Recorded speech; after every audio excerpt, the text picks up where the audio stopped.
Hi friends, cyber টেবলর ভিডিওর পক্ষ থেকে আমি রাজীব হাসান আপনাদের স্বাগত জানাচ্ছি আজকের ভিডিওতে। আজ আমরা শিখব সি প্যানেল থেকে কিভাবে ডাইরেক্টরি প্রোটেক্ট করা যায়। তার আগে আমরা জেনে নেব ডাইরেক্টরি প্রোটেক্ট কেন করতে হয়। তো চলুন আমরা আগে দেখে নিই ডাইরেক্টরি কেন প্রোটেক্ট করতে হয়। হ্যাকার সবসময় চেষ্টা করে আপনার সাইটের পুঙ্খানুপুঙ্খভাবে সবকিছু বিশ্লেষণ করার, বাইরে থেকে সবকিছু ভিজিট করার। বাইরে থেকে হ্যাকার আপনার সাইটের বিভিন্ন ফাইল বা ডাইরেক্টরি ভিজিট করতে না পারে, এই জন্য আমরা ডাইরেক্টরি প্রোটেক্ট করি। তো আগে দেখে নিই আমাদের সাইটে ডাইরেক্টরি প্রোটেক্ট করা আছে কিনা। এই জন্য আমি প্রথমে ফাইল ম্যানেজার চলে গেলাম। ফাইল ম্যানেজার থেকে আমাদের এখানে একটা সাইট আছে WP দিয়ে, এর ভিতরে যাই।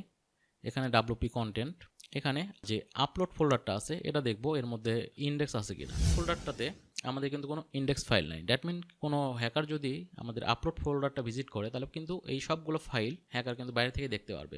একটু চেক করে নিই। এটা হচ্ছে আমাদের ডোমেন, আমাদের লিঙ্কটা হচ্ছে /wp-content/uploads।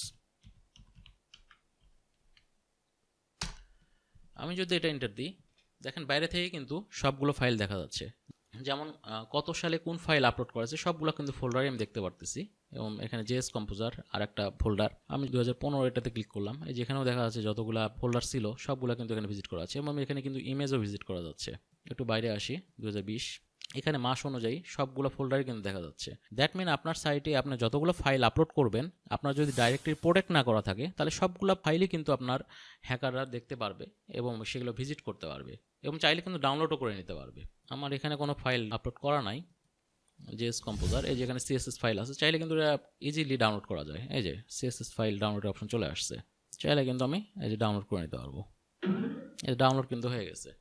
এইভাবে কিন্তু সবগুলো ফাইল চাইলে কিন্তু আপনার হ্যাকার আপনার সাইটে সবগুলো ফাইল ডাউনলোড করে নিতে পারে। তো এখান থেকে আমরা ডাইরেক্টরিগুলোকে প্রোটেক্ট করবো কিভাবে, এর জন্য প্রথমে আমাদের সি প্যানেলে চলে যেতে হবে। সি প্যানেলে যাওয়ার পর আমাদের স্ক্রল করে একটু নিচের দিকে আসতে হবে। নিচের দিকে আসলে যে অ্যাডভান্সের আন্ডারে আপনি ইন্ডেক্স নামে একটা অপশন দেখতে পারবেন। আমরা এই ইন্ডেক্স অপশনে ক্লিক করব। ইন্ডেক্স অপশনে ক্লিক করার পর আমাদের কোনটা প্রোটেক্ট করতে হবে, এই পাবলিক HTML এর ভিতরে যে ফোল্ডারগুলো আছে সবগুলো ফোল্ডারই আমাদের প্রোটেক্ট করতে হবে। আমাদের বাইরেগুলো ফোল্ডারগুলো কিন্তু প্রোটেক্ট করার দরকার নাই, কারণ এই ফোল্ডারগুলো কিন্তু বাইরে থেকে ভিজিট করা যায় না। এই ফোল্ডারটার ডান পাশে এডিট যে অপশনটা আছে, এডিট অপশনে ক্লিক করলাম। এডিট অপশনে ক্লিক করার পর এই যে এখানে অনেকগুলো অপশন আছে, এখান থেকে আমি নো ইন্ডেক্সিং এই অপশনটা সিলেক্ট করব। দেওয়ার পর সেভ। আমাদের কিন্তু ডাইরেক্টরি প্রোটেক্ট হয়ে গেছে। দ্যাট মিন আমরা কিন্তু ডাইরেক্টরি ইন্ডেক্সিং যে সিস্টেমটা ছিল এটা কিন্তু ডিসেবল করে দিছি। আমি যদি এই পেজটা ভিজিট করি, রিলোড দিলাম, আমাদের এখানে কিন্তু ফরওয়ার্ডিং দেখাচ্ছে। এখন কিন্তু আপনি চাইলে কোনো ফোল্ডারই কিন্তু ভিজিট করতে পারবেন না। যেমন এখানে যদি আমি যে 2015 এটা কিন্তু ভিজিট করছিলাম কিছুক্ষণ আগে, আসতেছিল, এখন কিন্তু আসতেছে না। এই যে পুরা সিস্টেমটাই কিন্তু আমাদের চলে গেছে। এটা কিন্তু ফরবিডেন দেখাচ্ছে। আমাদের 2020 নামে একটা ছিল ফোল্ডার, 2020, এই যে এখানে চলে আসছে। এটাও ভিজিট করা যাচ্ছে না। সাইট আসতেছে, চেক করে দেখি একটু।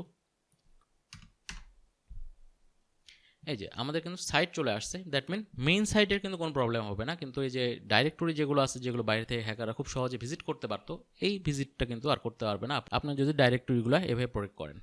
তো বন্ধুরা, আজকে এই পর্যন্তই। আগামীতে আবারও হাজির হব নতুন কোনো ভিডিও নিয়ে। সেই পর্যন্ত সকলেই ভালো থাকবেন। আল্লাহ হাফেজ।